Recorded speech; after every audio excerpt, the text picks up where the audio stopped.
Assalamualaikum warahmatullahi wabarakatuh. Pertama-tama saya ingin mengungkapkan rasa bahagia saya bisa diundang di forum yang luar biasa ini.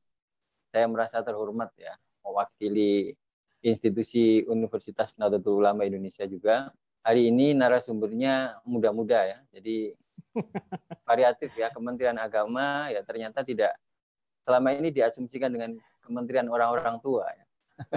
Ternyata ternyata tidak variatif karena memang nanti Kementerian Agama ini adalah kementerian yang berlanjut ya sampai kapanpun Indonesia ada ini. Ternyata terus berlanjut ya trennya fungsi atau peran Kementerian Agama ini terkait dengan urusan umat Islam. Ya. Nah, Bapak Ibu sekalian, pertama saya ingin menyampaikan begini. Kita sudah tidak perlu lagi berdebat tentang bentuk negara atau dasar negara. Ya bayangkan kita ini sudah merdeka 75 tahun ya.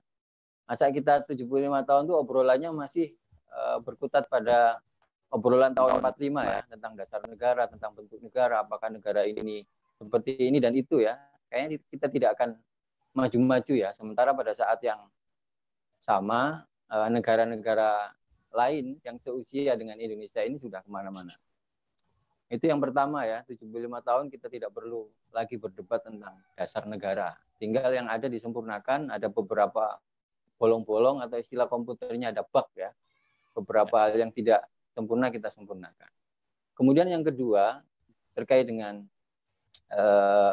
umat Islam atau Islam, tidak ada satu bentuk negara yang standar ya, negara Muslim, negara Islam atau negara Muslim lah lebih tepatnya, dari dulu sampai sekarang. Semuanya mempunyai model yang berbeda dengan kelemahan dan kelebihannya. Tidak semua kelebihan di situ. Ada beberapa kelemahannya juga. Kemudian yang paling penting yang sebenarnya ingin saya sampaikan di sini, ada satu teori yang juga akan nanti saya buktikan dengan beberapa temuan di dalam penelitian saya terkait soal legislasi ya, bahwa semakin demokratis sebuah negara, maka corak hukum negara itu akan didominasi oleh suara masyarakatnya. Suara masyarakat dalam hal ini, suara itu bisa dalam pengertian dua hal ya. Suara dalam pengertian suara untuk keperluan pemilu 5 tahunan itu, atau suara dalam pengertian yang lebih luas ya, terkait dengan isu ataupun aspirasi yang disampaikan. Jadi tidak usah khawatir bahwa semakin demokratis Indonesia ini, maka corak hukumnya pasti akan didominasi oleh corak hukum yang diyakini ya dan dianut oleh masyarakatnya. Dalam konteks ini adalah masyarakat Muslim. Dan juga nanti juga tidak usah khawatir bahwa meskipun nanti banyak sekali legislasi hukum Islam atau perundang-undangan yang bercorak Islam, itu tidak usah khawatir akan mengganggu eksistensi agama yang lain ya, karena ini urusannya pure tentang kewarganegaraan. Tidak kemudian nanti mewajibkan umat agama lain untuk melaksanakan sesuatu yang hanya diwajibkan bagi umat Islam. Tidak mungkin ada undang-undang yang mewajibkan non-muslim itu zakat, haji, wakaf, memakan produk yang halal. Enggak. Ini nanti akan saya jelaskan detailnya ya. Nah, penelitian saya ini sebenarnya terkait dengan legislasi hukum Islam di Indonesia pasca reformasi ya. Yang sudah selesai itu yang terkait dengan peran Kementerian Agama atau posisi Kementerian Agama. Nah, kalau ini sebenarnya menjadi bagian dari disertasi saya. Kalau disertasi saya itu lebih ke teoritisasinya ya, dalam konteks politik hukum ya. Bagaimana sebuah negara yang berdasarkan agama-agama itu melegislasikan hukum material Islam ya di dalam beberapa produk undang-undangnya. Ini penjelasan hukumnya seperti apa, itu konsentrasi disertasi saya. Nah, di dalam penelitian yang sudah jadi dan insya Allah akan kami terbitkan dalam bentuk buku, sedang kami konsultasikan dengan beberapa profesor, guru kami, itu terkait dengan posisi Kementerian Agama di dalam proses legislasi hukum Islam, atau lebih luas di dalam menciptakan beberapa produk perundang-undangan yang terkait dengan urusan umat Islam. Nah, Bapak Ibu sekalian, saya ingin mereview ya sedikit terkait dengan keberadaan Kementerian Agama. Jadi Kementerian Agama ini menurut sebagian kalangan itu disebut sebagai kompensasi ya dari dicabutnya 7 kata ya di dalam Piagam Jakarta. Nah, menurut mereka begitu. Tapi kalau hasil penelusuran saya tidak sepenuhnya Kementerian Agama ini merupakan kompensasi. Karena Kementerian Agama itu memang eksistensinya itu diakui bahkan sebelum kemerdekaan. Ketika itu belum bernama Kementerian Agama. Kementerian Agama itu kan awalnya dari kodi-kodi ya. Kodi-kodi. Jadi di dalam teori pemberlakuan hukum Islam itu ada 3 istilah. Yang pertama itu tahkim, kemudian yang kedua ahlul hali wal aqdi, kemudian yang ketiga tauliyah. Nah, Bapak Ibu sekalian, saya ingin menunjukkan bahwasanya Kementerian Agama ini mempunyai posisi khusus secara fikih yang diakui oleh para ulama pendiri negara ketika itu. Jadi tidak sekedar kompromi politik ya, tapi secara fikih alur berpikirnya sudah benar sesuai dengan ketentuan hukum Islam. Nah, saya lanjutkan tadi, ada tahkim. Tahkim itu misalnya kalau orang yang berselisih itu membutuhkan hakim, ya, membutuhkan hakim atau pendamai. Nanti ketika belum ada sebuah pemerintahan negara atau belum ada komunitas masyarakat Muslim yang kuat di situ, maka kemudian memilih ya siapa yang jadi juru damai. Kemudian kalau sudah terbentuk komunitas, nanti ada istilah ahlul hali wal aqdi. Jadi memilih jadi ada beberapa kepala suku di situ ya, ada beberapa pemuka agama yang nanti akan menyelesaikan atau memberikan fatwa terhadap urusan umat Islam. Nah, ketika sudah terbentuk negara, ketika itu masih Hindia Belanda ya, maka istilahnya disebut tauliyah atau pendelegasian wewenang. Nah, eksistensi Kementerian Agama ini sudah dibicarakan secara serius pada tahun 1936 ya, awal tahun. Jadi 9,5 tahun kira-kira sebelum Indonesia merdeka. Ada satu teks fatwa yang dikutip di dalam keputusan ulama di Banjarmasin ya tepatnya. Sini ada Kang Saiful Arif ya, Kang Saiful Arif yang kira-kira juga punya konsen di sini ya, sangat memperhatikan keputusan penting itu tahun 36. Antara lain dikutip fatwa begini. Kullu mahallin qadara muslimun sakinun bihi anil imtina'i minal harbiyina fi zamanin minal azman wa yasiru dar islamin yajri alaihi ahkamu fi dzalika zaman wa ma ba'dahu. Artinya kira-kira begini. Setiap kawasan atau setiap tempat yang dihuni oleh umat Islam dan otonom ya ketika itu dan bisa menghalau para pengacau atau penjajah. Dalam konteks ini maksudnya pada masa kerajaan-kerajaan Islam ya. Maka meskipun ketika itu dikuasai oleh penjajah atau Hindia Belanda, itu tetap disebut sebagai Darul Islam. Darul Islam dalam pengertian wilayah Islam ya, bukan negara Islam. Disebut sebagai Darul Islam. Ya jadi alai akamu fi dzalika zaman wa ba'dahu. Maka setelah itu pemerintah yang memerintah di negara itu meskipun Hindia Belanda itu tetap sah menunjuk wali hakim atau tadi istilah tauliyah ya, wali hakim di dalam proses perkawinan atau pernikahannya. Kemudian bahkan di dalam sampai proses persidangan untuk perceraian. Ya ini nanti terkait dengan eksistensi Kementerian Agama ya. Kemudian juga berhak untuk menetapkan awal bulan atau isbat awal bulan terutama Ramadan, Syawal dan Dzulhijjah. Artinya begini, saya ingin menyampaikan bahwa Kementerian Agama maupun cikal bakalnya sebelum Indonesia ini merdeka itu dianggap sudah absah secara fikih untuk menjadi wakil dari pemerintah yang sah untuk mengurus urusan umat Islam. Jadi secara fikih ini alur logikanya sudah tepat ya. Jadi tidak perlu kemudian membuat sebuah struktur negara yang berdasarkan satu agama tertentu. Ya karena posisi Jangankan Indonesia ya, yang sudah merdeka, Hindia Belanda saja ketika itu sudah dianggap sah untuk melakukan tauliyah atau mendelegasikan wewenangnya untuk menerapkan hukum Islam. Kenapa pertanyaan tentang apakah Hindia Belanda ketika itu patut disebut sebagai Darul Islam itu penting? Karena kalau tidak, maka perkawinan yang diadakan dengan wali hakim misalnya atau proses perceraiannya atau penetapan awal bulannya itu tidak sah secara Islam kalau masih dianggap bukan Darul Islam atau wilayah Islam. Ya, jadi secara fikihnya sudah tepat. Artinya nanti sampai ketika Kementerian Agama terbentuk, ini bagi umat Islam atau bagi kalangan ulama yang mendirikan negara ini menjadi bagian terpenting di dalam proses menjalankan ajaran agama Islam yang harus melibatkan pemerintah. Jadi di dalam menjalankan ajaran agama Islam itu kan tidak hanya urusan privat ya, kayak misalnya sholat, kemudian urusan yang hanya berkaitan dengan ibadah yang individual itu memang tidak terkait dengan pemerintah. Tapi tadi urusan perkawinan, urusan penetapan awal bulan itu mau tidak mau harus melibatkan pemerintah.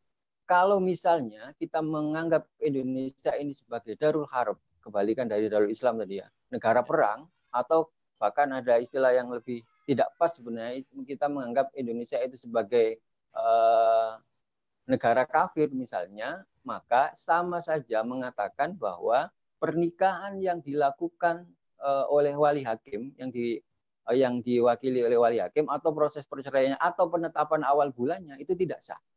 Sama saja menganggap seperti itu. Maka keberadaan Kementerian Agama dan berbagai detail urusannya itu menjadi bagian terpenting di dalam proses pembentukan negara Kesatuan Republik Indonesia ini. Jadi meskipun benar bahwa Kementerian Agama ini adalah kementerian semua agama, itu benar seperti disampaikan oleh Pak Menteri, tapi di dalam konteks umat Islam oleh para pendiri bangsa ini, keberadaan Kementerian Agama ini menjadi tauliyah ya, menjadi saluran pendelegasian wewenang untuk memutuskan beberapa hal yang terkait dengan penerapan agama Islam yang harus melalui pemerintah. Nah, ini yang pertama kali perlu saya sampaikan. Jadi tidak serta-merta ini adalah kompromi politik ya, Kementerian Agama itu kompromi politik karena dicabutnya 7 kata itu tidak. Nah, meskipun juga memang ada yang curiga gini, misalnya ada peneliti namanya Daniel Eslev, itu peneliti politik yang spesialis tahun 40-an ya, yang juga menulis tentang pengadilan agama juga, yang menganggap Kementerian Agama itu sebagai Islamic blessing ya, restu keislaman ya, ataupun misi terselubung lah kira-kira itu. Setelah 7 kata itu mungkin benar, mungkin juga salah. Tapi saya cenderung kepada tesis saya di awal tadi bahwa memang keberadaan Kementerian Agama ini juga secara alur logika fikihnya itu sudah benar dan ini dirumuskan oleh para ulama pendiri bangsa itu. Jadi di awal saya ingin menyampaikan bahwa tidak perlu ragu dengan sistem negara yang ada di Indonesia ini dan urusan umat Islam terutama sudah diwadahi oleh sebuah institusi khusus yang bernama Kementerian Agama. Maka nanti terutama Bimas Islam ya. Jadi yang inti dari Kementerian Agama itu sebenarnya adalah Bimas Islam. Nanti ada fungsi pendidikan segala macam yang sekarang saya kira anggarannya lebih besar ya. Itu sama dengan kementerian yang lain yang menjalankan fungsi pendidikan. Tapi fungsi Kementerian Agama di dalam konteks umat Islam sejak berdirinya Negara Kesatuan Republik Indonesia ini terkait dengan umat Islam, maksudnya ada di Bimas Islam dan urutannya sampai ke daerah-daerah, sampai ke tingkat kecamatan yang bernama KUA. Nah, dan pengadilan agama, dulu pengadilan agama berada di bawah Kementerian Agama, ya karena menjadi satu rangkaian tadi ya, kelanjutan dari kodi-kodi ya, bahwa Kementerian Agama pemerintah melakukan tauliyah melalui Kementerian Agama dan sampai ke bawah namanya kodi-kodi itu. Dulu sebelum tahun 2006 itu pengadilan agama secara struktural berada di bawah Kementerian Agama.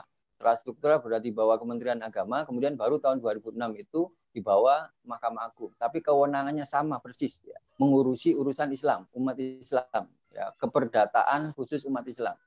Jadi pengadilan agama itu juga sama dengan pengadilan agama Islam sebenarnya, meskipun di situ tertulis pengadilan agama. Nah, Bapak Ibu sekalian, terkait dengan penelitian saya, beberapa produk legislasi terkait dengan hukum material Islam ya, terkait dengan urusan umat Islam lah dalam hal ini, itu berkembang pesat ketika era reformasi. Ya, jadi pada masa sebelum reformasi itu hanya berkutat pada urusan perkawinan dan seluk-beluknya ya, sampai perceraian ya, di mana institusi di situ adalah KUA atau Kantor Urusan Agama dan Pengadilan Agama. Ada beberapa produk undang-undang yang muncul di situ ya, terutama Undang-Undang Perkawinan 74 ya, yang sekarang menjadi Undang-Undang Nomor 16 tahun 2019 kemarin ya, karena direvisi satu ketentuannya terkait dengan batas usia minimal menikah perempuan ya, sekarang sama 19 tahun sama dengan laki-laki, sehingga menjadi Undang-Undang nomor 16 tahun 2019. Tapi isinya sama dengan Undang-Undang Perkawinan nomor 1 tahun 74. Nah, Undang-Undang Perkawinan nomor 1 tahun 74 ini sebenarnya bisa dikatakan sebagai undang-undang umat Islam.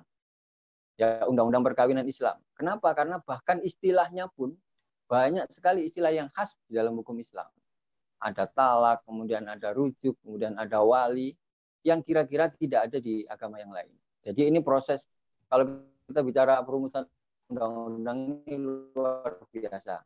Proses politiknya kira-kira hampir mirip dengan proses Pilkada DKI dulu lah ya. Pilkada DKI tahun kemarin itu. Jadi suasananya riuhnya itu luar biasa. Sampai kemudian undang-undang ini disahkan, kemudian ada kompilasi hukum Islam tahun 2001 ya. Tahun 1991 ya, pada masa Pak Harto. Nah, sebelum reformasi itu hanya berkutat pada urusan hukum keluarga, ya, perkawinan dan peradilan agama, KUA dan pengadilan agama. Nah, setelah reformasi, legislasi hukum Islam dan aturan legislasi itu, kalau bicara legislasi itu biasa untuk ketentuan setingkat undang-undang. Nah, turunannya juga banyak ya, turunan implementasinya. Nah, legislasi setelah era reformasi itu meningkat tidak hanya soal hukum keluarga.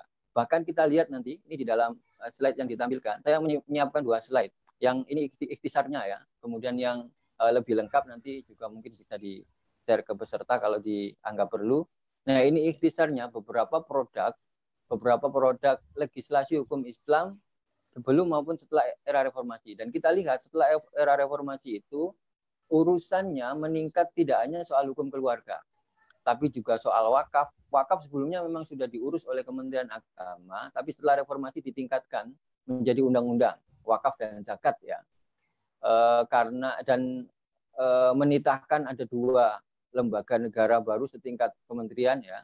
Ada Basnas dan Badan Wakaf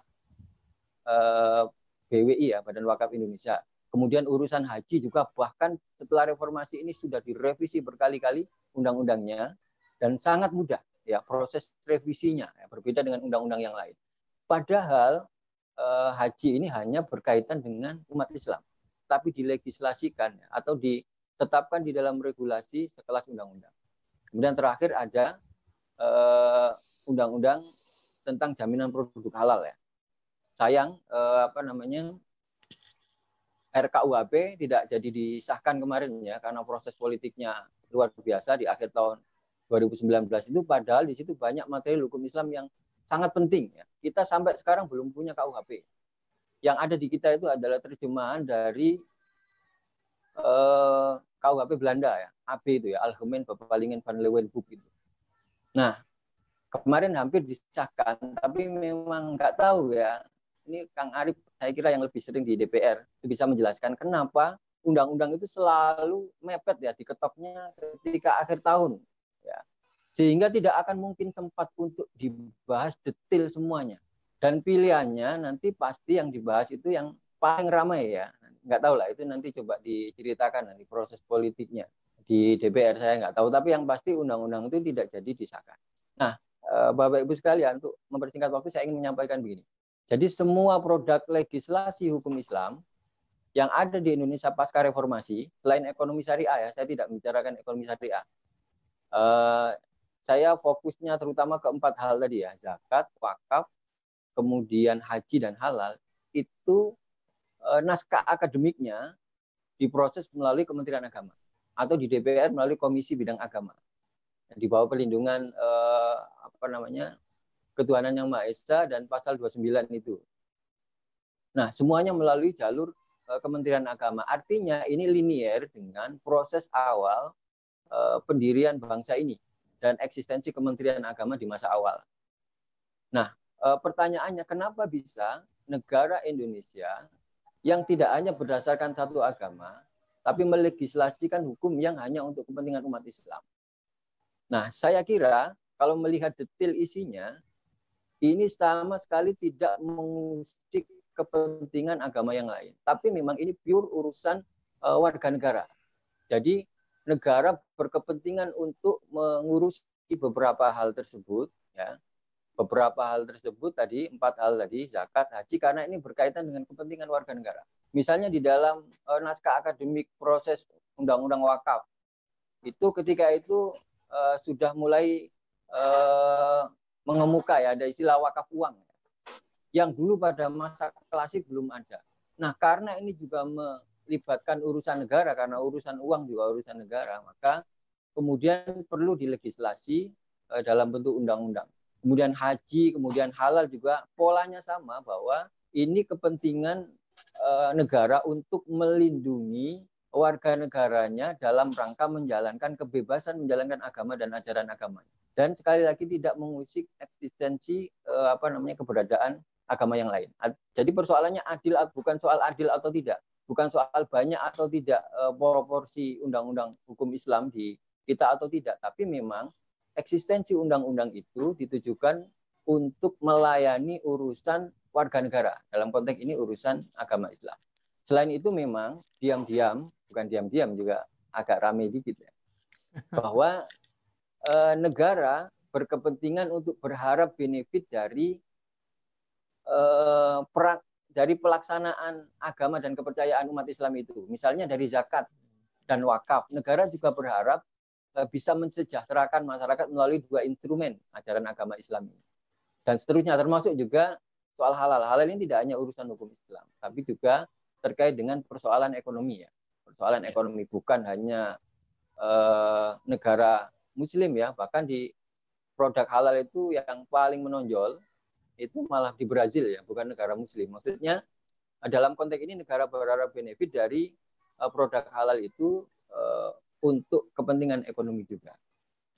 Saya kira itu ya, masih ada beberapa hal mungkin bisa kita lanjutkan di dalam forum diskusi. Intinya kalau kita kaitkan dengan paparan saya di awal tadi, 75 tahun Indonesia merdeka ini masih dalam Agustusan ya. Kita tidak perlu lagi berdebat soal bentuk ataupun dasar negara ya. Karena dari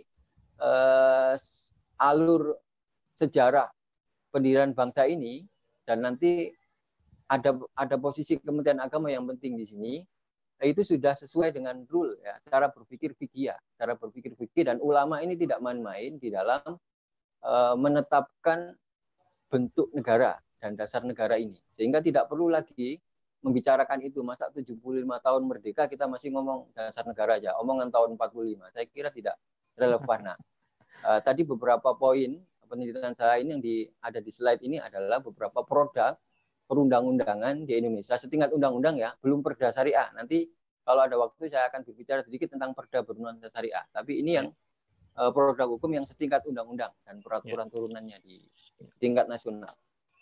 Saya kira itu Kang Sigit, mohon maaf kepanjangan ya, karena sudah saking semangatnya ini. Nah, nanti beberapa hal bisa kita diskusikan, juga mohon saran dari beberapa narasumber yang lain. Terima kasih. Assalamualaikum warahmatullahi wabarakatuh.